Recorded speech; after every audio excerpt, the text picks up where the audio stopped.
We've got a deal. Congress is set to pass a major new economic relief package today. Vaccine V.I.P.s get their shots while everyone else waits.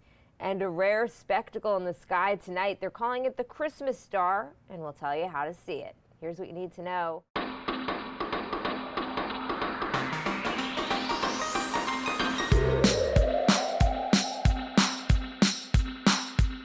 Good morning, this is Cheddar's Need2Know podcast for Monday, December 21st. I'm Jill Wagner with Carlo Versano. Good morning, Carlo.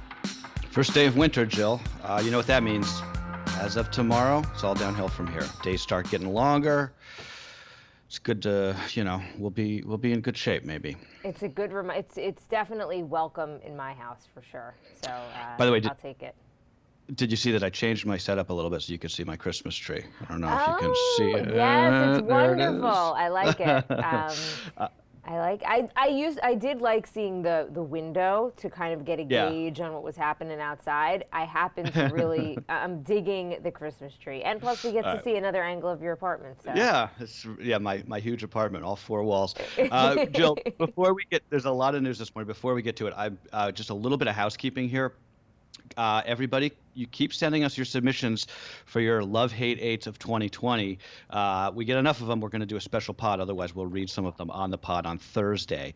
Need2Know at cheddar.com. That's our email address. You can send those right to us.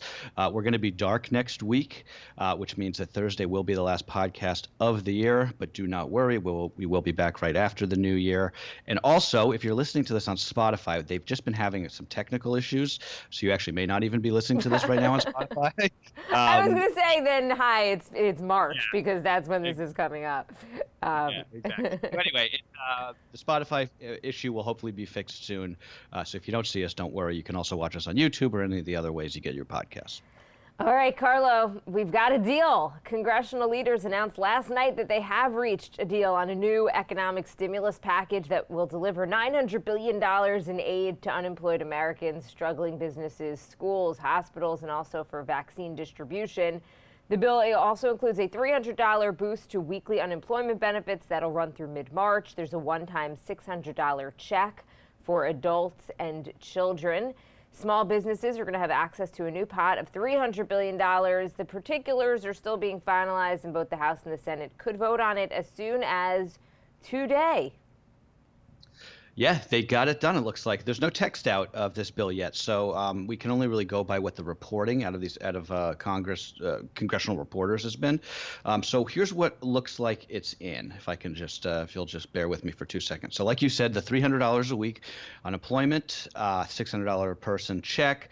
The PPP for small businesses, $82 billion for schools, $27 billion for transit, $25 billion for rentals, which includes an eviction moratorium to be extended, $10 billion for childcare. What's not in it is retroactive unemployment, checks for undocumented immigrants, direct aid to state and local governments, the liability shield, and hazard pay for essential workers. So we'll get more of a sense today of what exactly is in and out.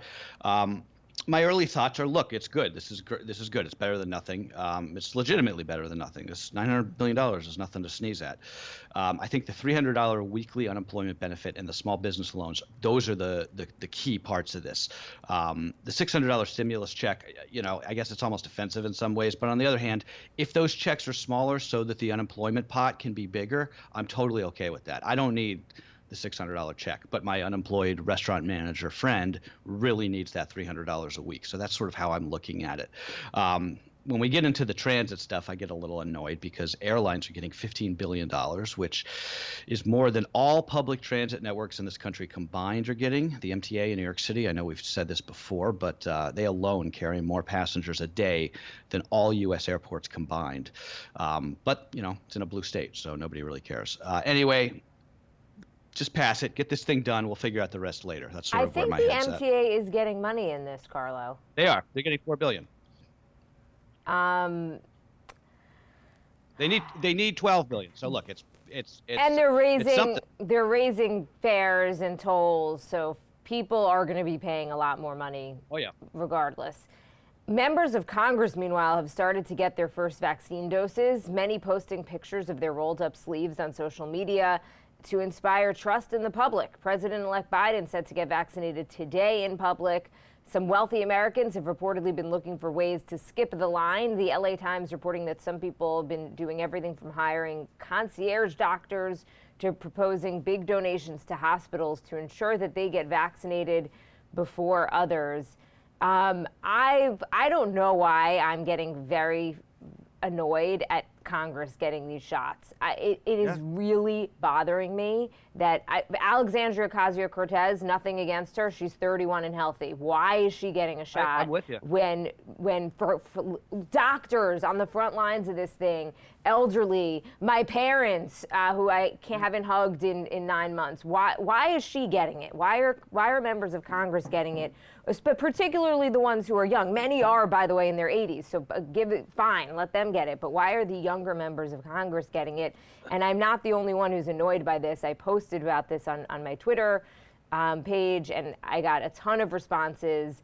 And people are angry. It's infuriating. It's like Congress, of all places, that have been holding up money. I mean, what have they done that's productive besides for this bill, 6 months later? Look, Jill, I mean, I'm totally in agreement with you. I mean, look, I think the argument here is, Congress and other, V.I.P.s in Washington, like Supreme Court justices, they get the vaccine first because of continuity of government and all that, blah, blah, blah. But look, I have to say, seeing pictures of people like Mitch McConnell, Lindsey Graham, Nancy Pelosi, Mike Pence, people who are on the spectrum between either having been actively harmful with regard to the pandemic to just utterly incompetent, right? That's the spectrum these people are on. And to see them get these shots, I agree. There's something really visceral about it, right? That makes you just sort of like, oh man, this country my blood was boiling. Like I does. physically had to put down my phone. I'm like, I cannot look at these pictures because it's making me angry. Look, the French cut off Marie Antoinette's head, and all she did was tell them to eat cake. That's all I'm saying. Okay, as for the rest of us, CVS and Walgreens are going to be kicking off a mass vaccination effort at nursing homes today. The CDC is recommending now that people 75 and older and non-healthcare frontline workers like cops and teachers should be the next in line after this phase. Moderna's vaccine was given emergency approval. The first doses were delivered over the weekend. Yeah, more very good news on the vaccine front. With Moderna entering the supply, we're going to have a lot more doses now, so we should start to see vaccinations really ramp up in the next couple of weeks. So Bloomberg has a really good vaccine tracker where they're using all of the state data to give you like sort of a real-time update of how many people and where have gotten their first doses. So I would recommend bookmarking that if you're interested.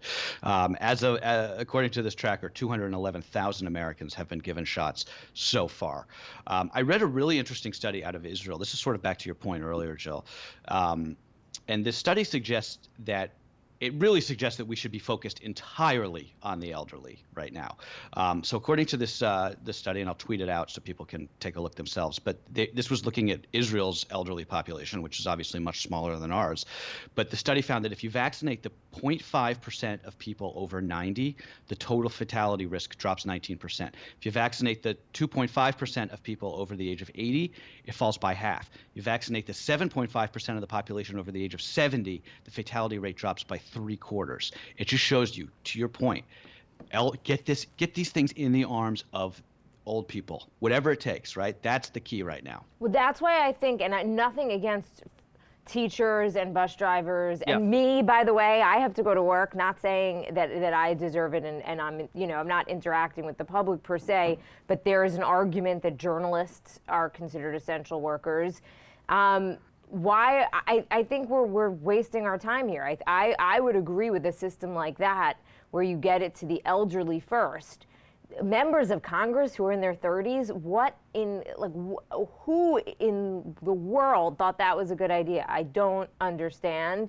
And if you're telling me that that's going to instill trust in the public, who's more hated than Congress, for real? I mean, any poll will tell you that there's just right side or left side, but there's just mutual disdain for Congress, even more so than the media. Yeah. Okay, it's just like, are we gonna botch this too? I mean, I think that's my real frustration That's what here it comes is down just to, we've right. been dealing with this crisis now for how many months? So we're finally almost there, right? We finally have 2 vaccines, potentially the Pfizer, the Johnson and Johnson in the horizon in a couple months. Are we going to just totally mess up the vaccine rollout also? So it's going to be another 2 years of dealing with this? You're starting to sound like me over there. No, it's just I feel because I'm starting like my husband has actually said to me like we're done talking about coronavirus at home. He's like we're I can't listen to you anymore. So I guess this is my outlet, and maybe there's some people listening on the podcast who are also just like enough, move on.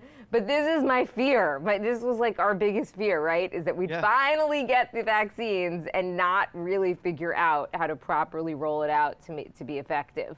Well, I think the fact that the CVS and Walgreens vaccination attempt in the nursing homes today is going to be a big deal. So that's great. I'm really glad that that's starting. Okay, Canada, by the way, the latest country to ban flights from the UK after a mutated version of COVID-19 was discovered to be rapidly moving through the population there. Officials say this new variant is up to 70% more transmissible. They're also urging calm and noting that mutations are to be expected. Prime Minister Boris Johnson reversed course over the weekend and issued a full-scale lockdown of London and southeast England over Christmas. Videos on social media show huge crowds of people at London train stations over the weekend trying to leave the city. The headline is basically that Boris Johnson is canceling Christmas. That's the headline in the UK right now. I got to say, by the way, we give our federal government a lot of, we give them a lot of a big hard time for. Yeah, flack. Thank you. For it's not just them, right? The Boris Johnson's government has also been a disaster. But those videos that you mentioned, I don't know if anybody else saw them. The very sort of like disaster movie vibe to them. All of these people just crowding into these stations trying to get out of town. But look, this is important to note. Experts say that it's going to take years for the virus to mutate enough to render the current vaccines impotent. So this isn't really like it's not like a zombie movie. We shouldn't all freak out by these headlines. Remember, the flu mutates after all. But it's definitely something we got to watch. It's definitely something we got to watch. And I think that President Trump should ban UK flights into the U.S. today. One of the most important things we've learned this year is that strict travel bans really do work. And, the one that President Trump instituted in China, it was too little too late, but that was the right thing to do then. This would be the right thing to do now. Let's not take any chances. Why hasn't he already? I don't know. I don't know. It's sort of his bread and butter. I'm surprised. I think he's very checked out right now. Everything that I've read over the weekend is he's just kind of done with this. Like he's just completely focused on the election, which is really a shame because, again, this could be his moment to shine, right? The vaccine's coming out. It is a shame. But anyway, I don't know if you saw this story over the weekend, but I just made a point of bookmarking it to discuss today because my jaw was like on the floor reading this. So a man who knowingly had COVID, lied about it, got on a United flight from Orlando to Los Angeles last week, died of COVID mid-flight on the plane. The pilot made a pit stop in New Orleans to offload his body and then flew on with all the passengers on the plane to Los Angeles, where all of these COVID-exposed people got off, in a city, by the way, that has no ICU beds. But hey, they wiped the seats down probably, so I guess it's okay. I mean, I know that this year has a lot of applicants for the most insane story, but this has to be up there. And I'm not making fun. This is a tragic event, obviously, but it's also entirely avoidable. And this is why I don't want to get on a plane anytime soon. Right, because you're counting on everybody else on that plane to be doing the right thing. And we know that that's just not going to happen. So I read about it. The more you get into the details of that story, the crazier it is. It's beyond the beyond. Like how did the bigger question is, how did the flight attendants and just no one notice that this guy was so incredibly sick? To me, the biggest thing is how could you possibly be that sick and want to get on an airplane? Even if you're just like the most selfish person in history and you don't care about other people, why would you think that would be good for you? I don't know. Right, stay home, get in bed. I get a sniffle and I'm like, guys, I'll see you in a week. I'm staying in bed. No, it's absolutely horrible. As for the virus in the UK, a lot of thinking, but what scares me is if it's 70% more transmissible, what does that even mean? I mean, because this virus is pretty easy to get if you're even within, what I just wonder, is it 20 feet then? Is it, do you just have to be within somebody for a minute? Like, I just wonder that's what we don't know what yet, that right? actually means in terms of practical matters. Cuomo basically begging, though, Governor Andrew Cuomo of New York, begging President Trump to do a travel ban because we know those flights from London come directly into New York. And he was out there saying, look, this is how it started back in January and February. We weren't getting the virus from China. We were always getting it from Europe. Right. And like we have a handle on this thing. Okay, so we'll see what happens with that.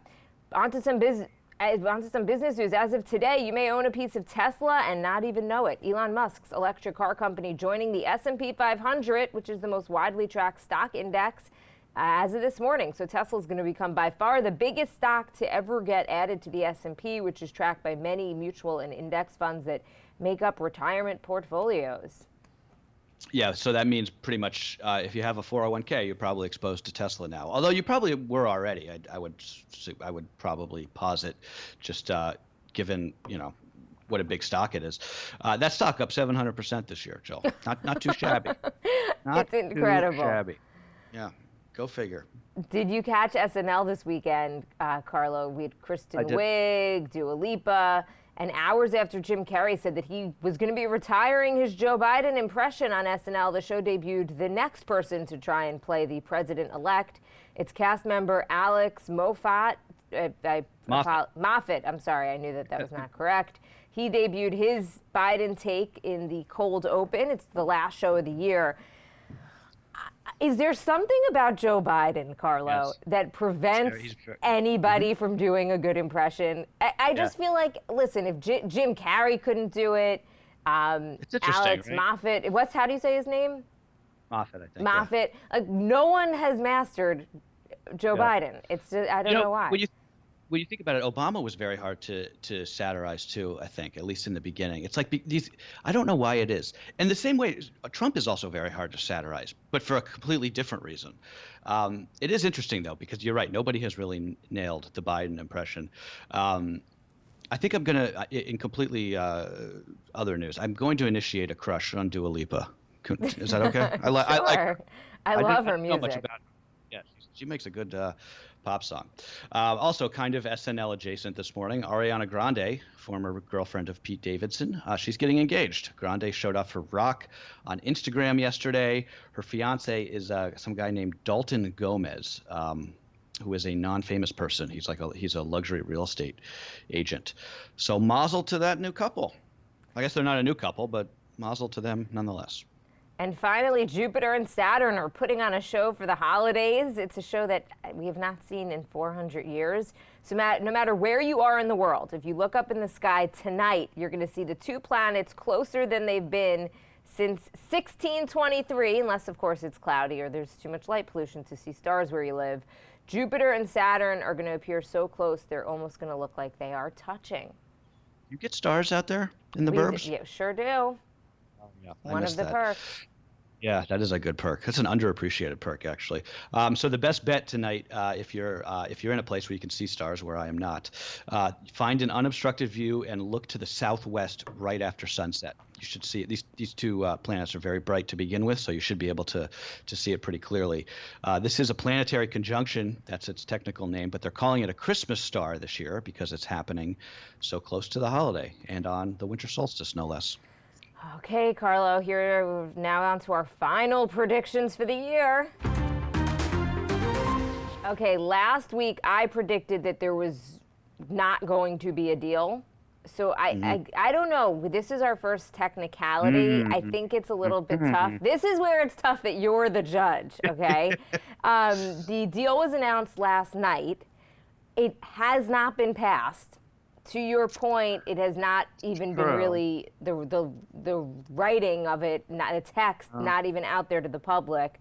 So I would give myself a point for it, for the sole reason that I think the safe bet was that government funding, the easy answer was that they were going to pass something by Friday, because that's when the government funding ran out. So if they didn't pass something by Friday, then there was potentially a shutdown. What they did is they passed this 2-day extension of the funding, which was just kind of lame, but it gave them an extra 2 days to negotiate a stimulus package.